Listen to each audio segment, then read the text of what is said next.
25장 진리와 생명을 위해 힘을 내어 열심을 품어라. 로마서 12장 9절에서 11절. 사랑에는 거짓이 없나니 악을 미워하고 선에 속하라. 형제를 사랑하여 서로 우애하고 존경하기를 서로 먼저 하며 부지런하여 게으르지 말고 열심을 품고 주를 섬기라. 내가 몰랐던 한 단어. 제가 오늘 본문을 택한 것은 윌리엄 베넷이 쓴 기사에 나온 한 단어이기 때문입니다. 그 기사에서 제가 모르는 한 단어를 찾아본 것이 이 설교를 준비한 계기가 되었습니다. 많은 사람이 윌리엄 베넷을 알고 있습니다. 그는 미덕의 책과 도덕 남침밤을 편집한 것으로 유명하고 레이건 정부에서 교육부 장관을 지냈습니다. 그는 미국 법정이 처음 헌법을 입법한 사람들은 꿈도 꾸지 않았던 다양한 권리들을 헌법에서 어떻게 찾아내고 있는지에 대해 썼습니다. 또한 그로 인해 정치적 토론을 거쳐 해결해야 할 중요한 도덕적 문제들이 대중적 토론 과정을 거치지 않고 헌법에 분명한 근거가 없는 사법부의 임의적인 판결로 결정되고 있다고 했습니다. 오늘날에는 이러한 문제가 미국에서는 별로 중요한 이슈가 되지 못합니다. 그런 다음 제가 찾아봐야 할 단어가 나왔습니다. 그는 이렇게 말했습니다. 문제는 단순히 법정에만 있지 않습니다. 문제는 우리 사회 전반에 있습니다. 제가 보기에는 이것이 문제의 핵심입니다. 무감각의 문화가 20세기 후반 미국 문화에 깊이 뿌리박고 있어서 여기서 묵인과 수동성이 나왔습니다. 우리는 정당하게 분노할 능력을 잃어버린 것일까요? 역겹고 악한 행위들이 퍼져나가는 것에 반대하며 분연이 일어날 수 있을까요? 무감각의 문화. 웹서 사전에서 엑시디아라는 단어를 찾아보았더니 간단하게 냉담함, 무관심, 무감동이라고 나왔습니다. 따라서 그의 말은 지금 우리 사회에는 건태와 무감각이라는 문화가 깊이 자리 잡고 있다는 것입니다. 이것은 두려움과는 다릅니다. 무언가 다른 것에 열정이 있어서 도덕적 문제에는 무관심한 것과도 다릅니다. 이것은 문화적 건태입니다.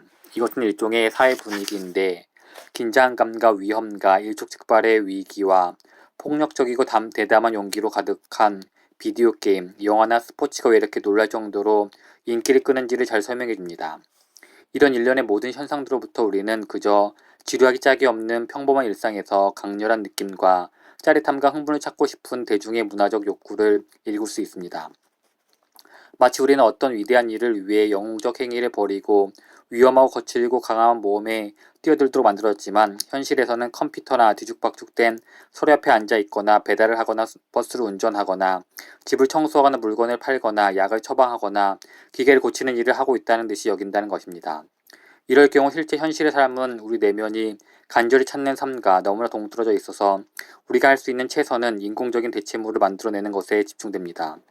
예를 들어 축구나 야구, 하키, 폭력적인 영화, 충격적인 비디오 게임처럼 우리를 실제 세계의 지루함에서 벗어나 약간이라도 열정과 힘과 정략과 용기를 맛보게 해주는 것들 말입니다. 비록 가상세계일지라도 그런 것들이 다소간에 우리 마음의 간절한 욕구를 채워주는 것 같습니다. 윌리엄 베넷의 말이 맞는다고 생각합니다. 오늘날 우리 사회에는 깊은 문화적 건태와 무감각과 지루함이 가득합니다. 우리는 여러 가지 놀거리와 프로그램, 쇼핑, 영화를 즐기며 멋진 시간을 보내는 것처럼 보이지만 그것들은 모두 인공적입니다. 실제 삶은 전혀 흥미롭지 않습니다. 실제 삶에서는 우리로 하여금 용기를 내고 위험을 무릅쓰거나 모험을 감행하고 전략적이 되며 꿈꾸게 하거나 깊은 우정을 나누게 할 만한 위대한 동기야 직접적으로 관련 있는 것이 없기에 우린 즐길 수 있는 주말만 간절히 기다립니다. 그러면서 우리는 관계가 왜 그렇게 얄팍하고 부실해졌는지 그 이유를 궁금해합니다. 마음속 깊은 곳에서는 그 이유를 어느 정도 알고 있습니다. 관계란 목숨을 바칠 만큼 위대한 동기로 서로 연결되어 있을 때 깊어지는 것임을 말입니다. TV나 영화를 같이 본다고 해서 깊은 관계가 생기지는 않습니다. 그래서 저는 엑시디아라는 단어를 더 연구해 보았습니다. 우리가 저지르는 최악의 죄악 중 하나인 낙태와 연관시켜 이 단어를 생각해 보았습니다. 그러면서 깊이 깨달은 것은 진리와 생명이라는 목표와 관련하여 하나님은 우리가 그리스도와 그분의 나라를 섬기면서 열심과 열정을 갖고 그것들을 실천해 나가기 원하신다는 사실이었습니다. 무감각의 문화는 그리스도인의 사고방식이나 정신상태와는 정반대입니다. 이런 이유에서 오늘 본문을 로마서 12장 9절에서 11절 말씀으로 택했습니다. 9절 후반부에서 사용된 단어들은 강력한 단어들입니다. 아주 강력합니다. 악을 미워하고 선에 속하라. 미워하고와 속하라는 우리가 일상생활에서 사용하는 좋고 싫은 정도의 감정이 아닙니다. 이것들은 엑시디아와 관련 있는 단어가 아닙니다. 이 단어들은 일어나라, 생각하라, 봐라, 악한가, 그렇다면 미워하라, 힘을 다해 그렇게 하라고 말하는 것입니다. 사람들을 미워하지 말고 악을 미워하십시오. 악을 미워하십시오. 그리고 선에 속하십시오. 그렇죠. 그건 좋은 거죠. 탄생은 선한 거죠. 생명은 선하죠. 입양은 좋은 거죠라고 말로만 그치지 마십시오. 선한 것을 붙들고 선한 것을 사랑하십시오. 선한 것을 온전히 받아들이십시오. 선을 소중히 여기십시오. 선에 대해 강력한 끌림을 느끼십시오. 이 말들에서 우리는 무감각과 싸우라는 요청을 들을 수 있습니다. 이 말들은 지루함이나 냉담함과는 어울리지 않습니다. 우리 인격에 질문을 던지도록 요청하는 말들입니다. 우리는 글쎄요, 전 그렇게 열정적인 사람이 아니라서요 라고 말하며 악화선에 대해 뜨끔미지근한 태도를 합리화하려고 할지도 모릅니다. 하지만 그리스도 안에서 우리는 하나님의 형상대로 변화되었습니다. 그리고 하나님은 악과선에 대해 뜨끔미지근하지 않으십니다. 기독교는 냉담한 문화, 건태와 무감각의 문화와 정반대입니다. 낙태에 대해 우리가 이미 알고 있는 것. 수년 동안 저는 낙태의 약함과 탄생의 선함, 그리고 필요하다면 고생스럽다라도 입양하는 것이 선하다는 설교를 전해왔습니다. 임신은 하나님께서 여자의 자궁 속에 독특한 한 개인을 창조하시는 일이며 그렇기 때문에 낙태는 온 우주의 왕이신 창조주께서 사람을 지으시는 권리를 공격하는 행위로 악한 것이라고 말씀드렸습니다. 범죄를 저지르지 않는 생명을 취하는 것은 인간의 권리가 될 수 없으며 오직 하나님만이 누리실 수 있는 찬송받으실 권리이기에 낙태는 악하다고 말씀드렸습니다.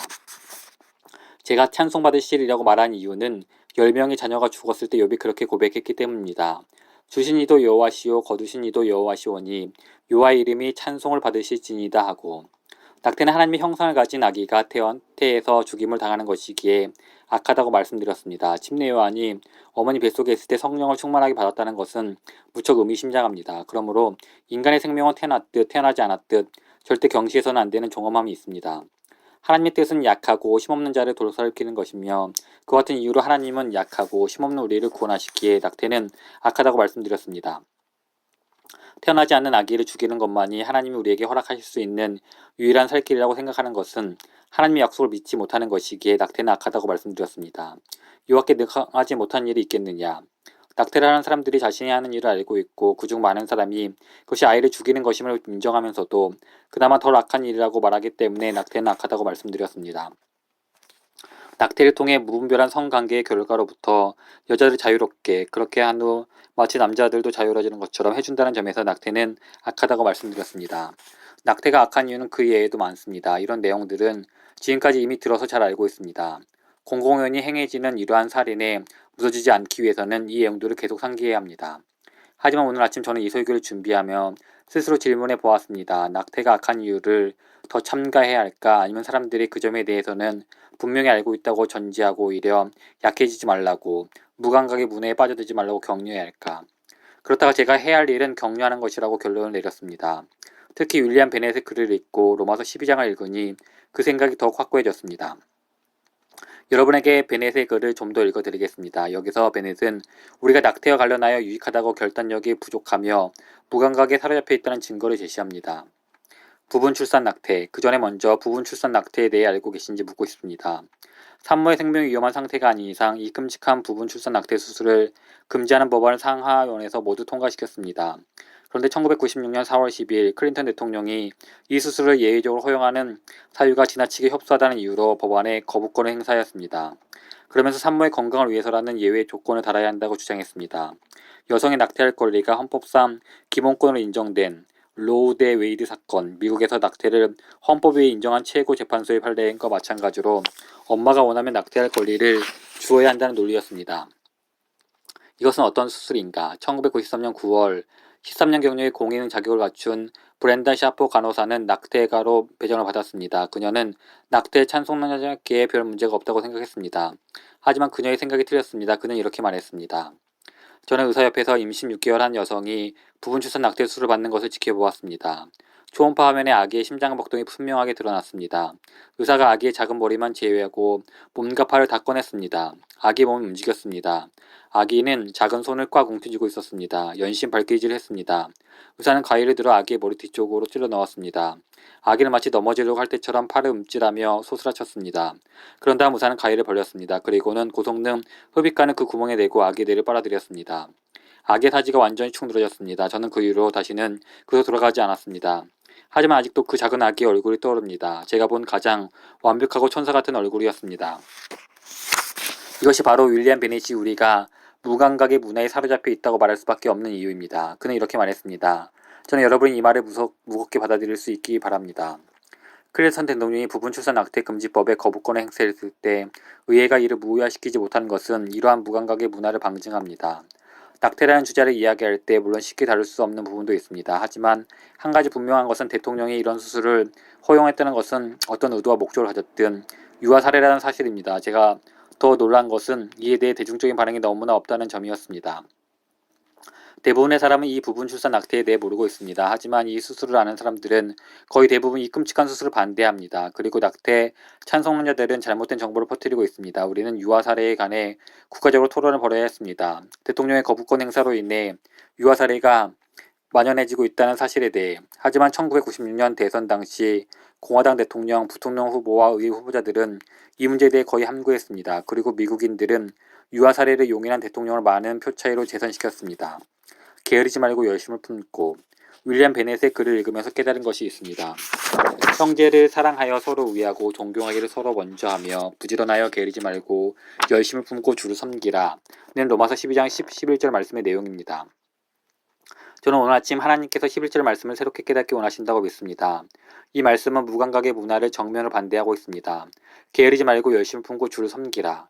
모든 삶이 주님을 섬기는 것입니다. 일주일에 하루만 주님을 섬기고 나머지 6일은 다른 신을 섬기지 않습니다. 11절은 삶에 관해 말합니다. 주님을 향해 살아있는 삶입니다.